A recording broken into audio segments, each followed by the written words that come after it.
কর্ম একদিকে ফল, সুকর্ম কুকর্ম নিয়ে যাবে খালি হাতে।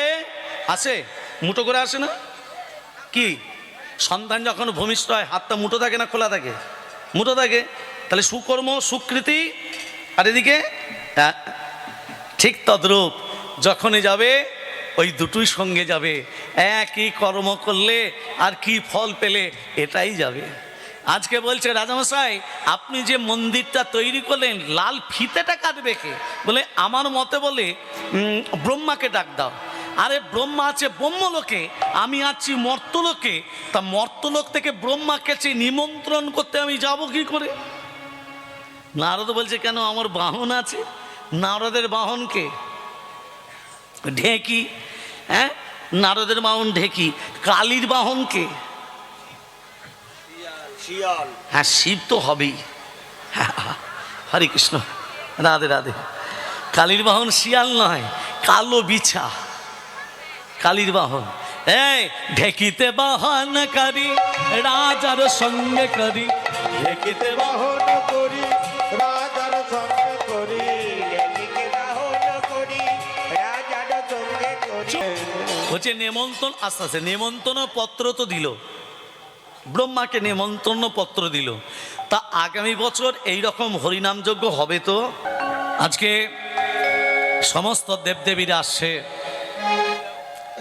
সমস্ত দেবদেবীরা যখন আসছে, হরে কৃষ্ণ, আজকে ভগবান নীলমাধব যখনই বলছে আপনারাও আসবেন। ইন্দ্রদ্যুম্ন মন্দিরটা তৈরি করেছিল কোথায় মা? বলে জোরে বলুন। উৎকলে, উড়িষ্যায়। প্রাকৃতিক দুর্যোগে মন্দিরটা বালি চাপা পড়ে গেছে, প্রাকৃতিক দুর্যোগে। তখনকার দিনে উড়িষ্যার রাজা ছিলেন গলমাধব। তখনকার দিনে উড়িষ্যার রাজা গলমাধব তীর্থ ভ্রমণ করতে করতে এই পায়ের তলে কি যেন ফুললো না? দেখ দেখ দেখ, বালিগুলো সরা, বালিগুলো সরা। ওমা বালিগুলো সরিয়ে দেখছে অনেক বড় মন্দির। গলমাধব বলছে পয়সা খরচা না করে একটা মন্দির তো পেয়ে গেলাম, দুটো লাঠিয়াল পাহারা দিচ্ছে। ইন্দ্রদম্ন কোথায় আছে? ব্রহ্মলোকে। মর্তলোকের কথা তো জানে না, মন্দির বালিচাপা পড়ে গেছে। হ্যাঁ, এগুলো সরিয়ে আবার মন্দির খনন, এগুলো তো জানে না। 12 বছর বাদ ইন্দ্রদম্ন এসে বলছে এই আমার মন্দির তোমরা দুজনে পাহারা দিচ্ছ, তোমরা দুজনে কে? এটা আমার মন্দির। যেই বলেছে প্রমাণ, ওমা সমুদ্রে জলটা উত্তাল হয়ে আসছে। হাজার হাজার হাজার হাজার কচ্ছপের দল। কচ্ছপ ব্রাহ্মণ হচ্ছে কি করে দেখুন।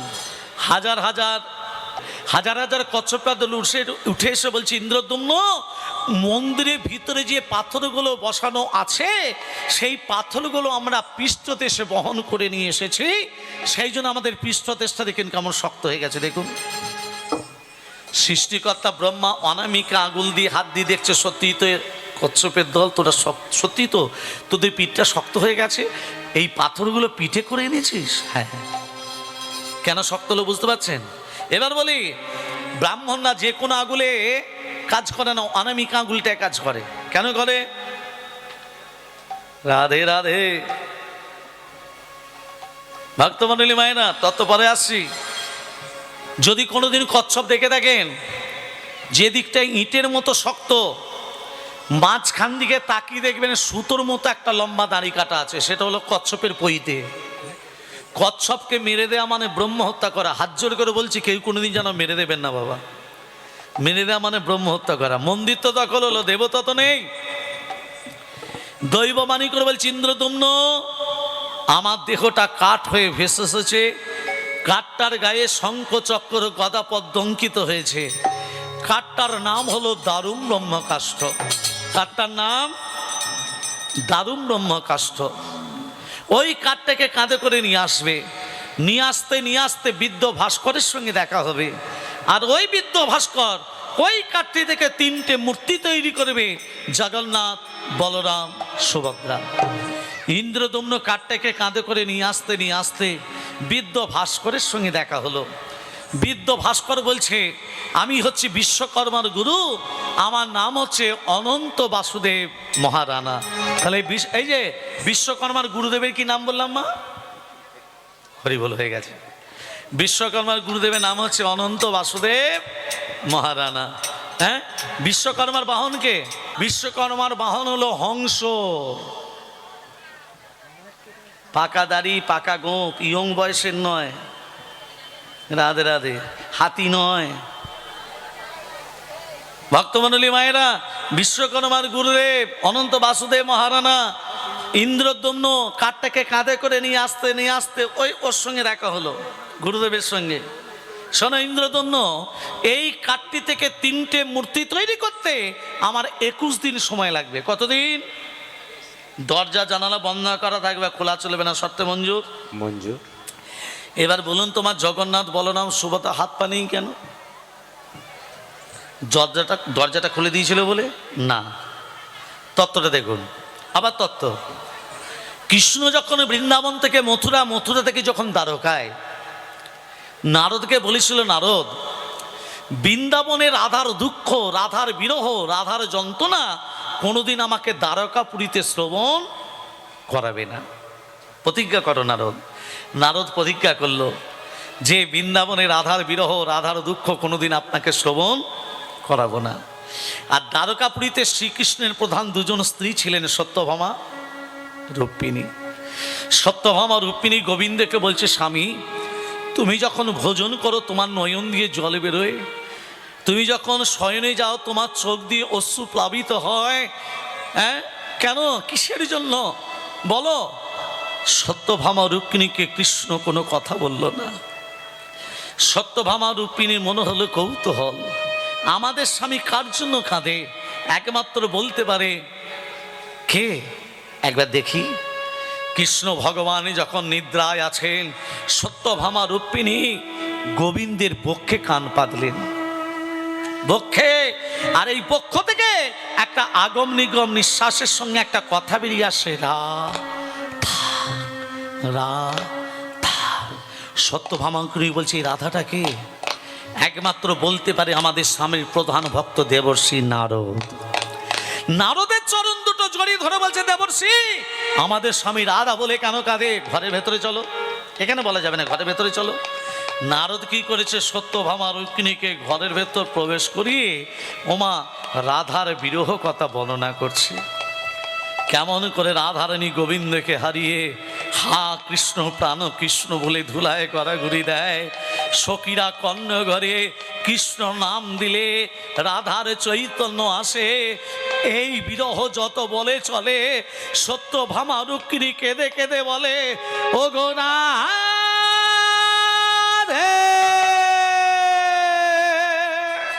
রাধে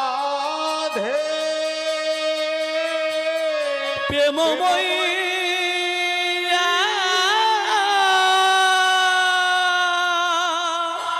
বিনোদিনী রাধে।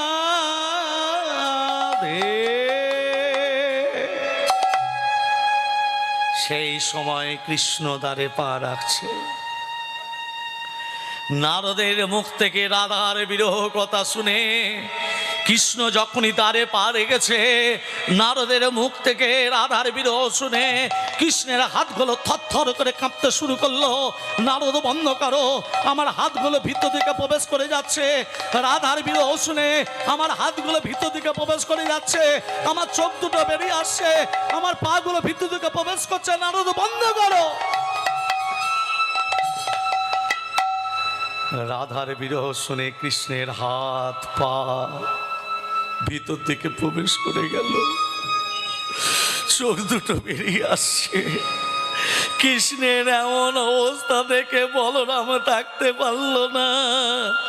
বলরাম ছুটে এসে কৃষ্ণকে জড়িয়ে ধরল, বলল, কানাই।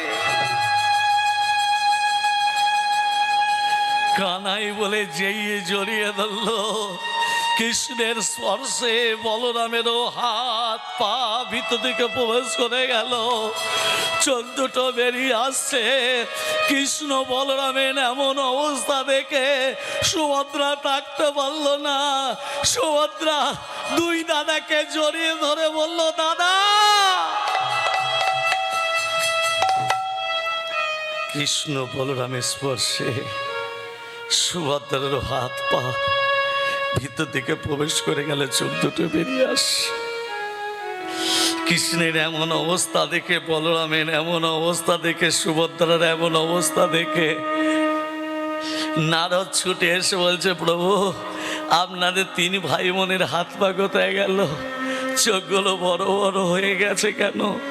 নারদ বলছে, যখনই বলেছে কৃষ্ণ তখন বলছে, নারদ তুমি প্রতিজ্ঞা করেছিলে দ্বারকাপুরীতে রাধার বিরহ কথা কোনোদিন শ্রবণ করবে না। তুমি প্রতিজ্ঞা ভঙ্গ করলে। এই রাধার বিরহ শুনে আমাদের তিন ভাই বোনের হাত নেই, পা নেই, চোখগুলো বড় বড় হয়ে গেছে। নারদ বলছে, প্রভু আপনি তো ভগবান, আগে রূপায় রূপান্তরিত হতে পারবেন। আপনি কথা দিন যে রূপ দ্বারকাপুরীতে হয়েছে রাধার বিরহ শুনে, এই সমরূপ আগামী ঘোর কলিযুগে আপনারা একই রূপে রূপান্তরিত হবেন। কথা দিলাম, যে রূপ দ্বারকাপুরীতে হয়েছে এই সমরূপ আগামী ঘোর কলিযুগে আমরা একই রূপে রূপান্তরিত হব।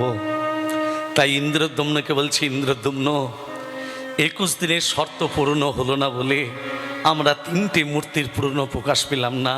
এটা আসল কারণ নয়। আসল কারণ আমরা দ্বারকাপুরীতে তিন ভাই বোন এমন হয়ে গেছিলাম। বল তোর কি চাই? ভগবান যদি ভক্তকে বলে তোর কি চাই, আপনারা কি চাইবেন আমি জানি না। ইন্দ্রদ্যম্ন কি চাইলো জানো মা? ইন্দ্রদ্যম্ন বলল, প্রভু আমার যেন বংশ যেন না থাকে,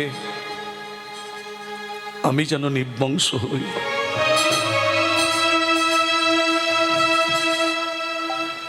ভক্তের চাওয়া দেখে ভগবানের চোখে জল। এ কি চাইলি? তুই নির্বংশ হতে চাস কেন? না, আমার ছেলেরা বলবে আমার বাবা মন্দির তৈরি করেছে, এই অহংকার যেন না থাকে, এই অহংকার যেন না থাকে। ইন্দ্রদ্যম্ন 18টা ছেলে ছিল, যার 18টা ছেলে বর্তমান, সে নির্বংশ হচ্ছে কি করে মা? তখনকার দিনে পুরীধাম যেতে হতো জলপথে যেতে হতো, স্থলপথ ছিল না। আর জলপথে যেতে গিয়ে অনেক ভক্ত নৌকা ডুবি হয়ে মারা যেত। ইন্দ্রদ্যম্ন কাঁদতে কাঁদতে বলছে, জগন্নাথ তোমার প্রসাদ পেতে কত ভক্ত আসে, আবার নৌকা ডুবি হয়ে মারা যায়। তুমি ভগবান হয়ে তুমি এগুলো তাকিয়ে তাকিয়ে দেখবে যে ভক্তরা নৌকা ডুবি হয়ে মারা যাচ্ছে। কি করতে হবে? তুমি তো জগন্নাথ, ভক্তদের জন্য একটা সড়ক পথ করে দিতে পারো না? দেব, ভক্তদের জন্য সড়ক পথ করে দেব। তোর 18টা ছেলের গলার নালিগুলো যদি কেটে দিতে পারিস, পারবি? বাবা হয়ে 18টা ছেলের গলার নালি কাটতে পারবি? ইন্দ্রদ্যম্ন বলছে, আমি তো বাবা, 18টা ছেলে যে আমাকে বাবা বলে ডাকে, আমি বাবা হয়ে 18টা ছেলের গলার নালি কাটবো কি করে জগন্নাথ?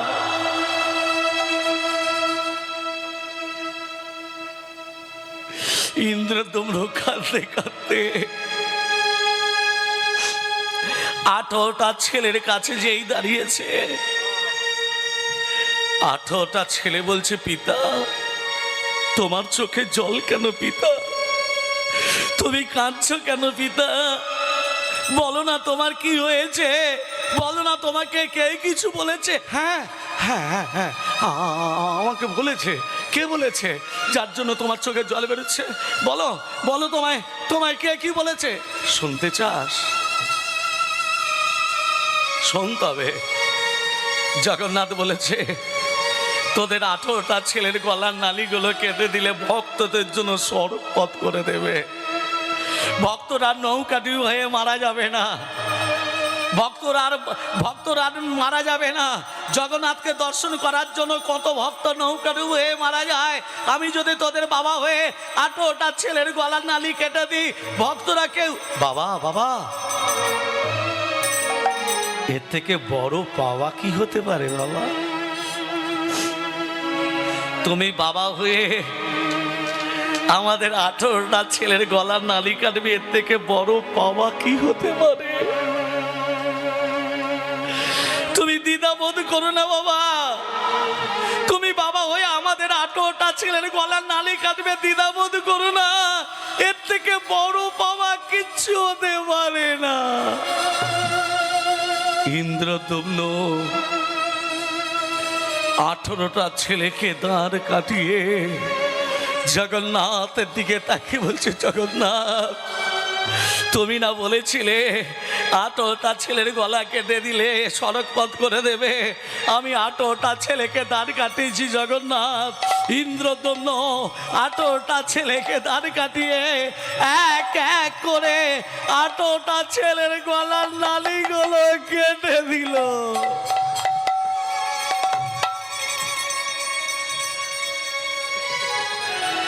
আঠেরোটা ছেলের গলার নালিগুলো কেটে দিয়ে বলছে, জগন্নাথ জীবনে আমি তোমার কাছে কোনোদিনই কিছু চাইনি, আজকে একটা জিনিস চাইছি বাবু, যত ভক্ত তোমাকে দর্শন করতে আসবে আগামী দিনে, যত ভক্ত তোমার প্রসাদ পেতে আসবে আগামী দিনে, তত ভক্তের চরণ ধুলি যেন আমার 18টা ছেলের মাথাতে পড়ে জগন্নাথ, তত ভক্তের চরণ ধুলি যেন 18টা ছেলের মাথায় পড়ে। আধার জামি একাই আমি খুঁজিব তোমায়, হাত ধরে পার করি নিয় গোয়ামা দয়া, হাত ধরে পার করি নিয় গোয়ামা।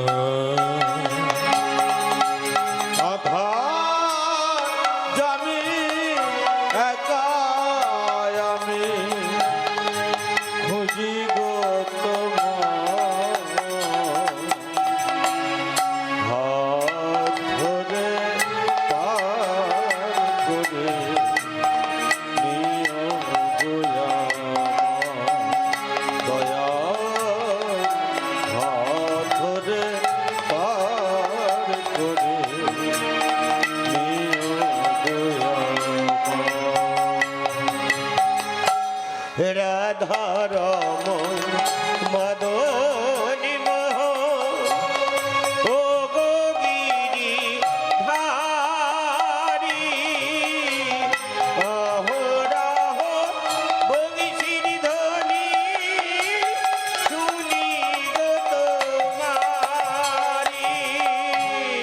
রাধারমণ মদন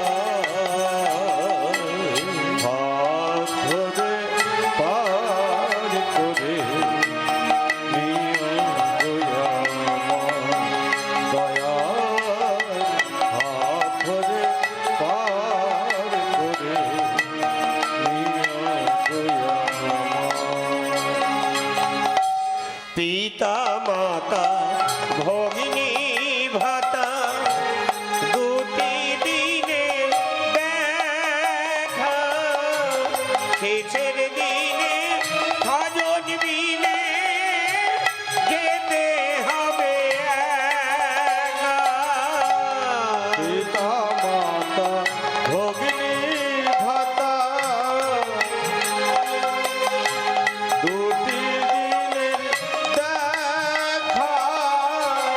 শেষের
প্রেম সে বলে রাধা রানী কি, জয় মদন মোহন কি, জয় গিরিধারী লাল কি, জয়। আর কি চাস?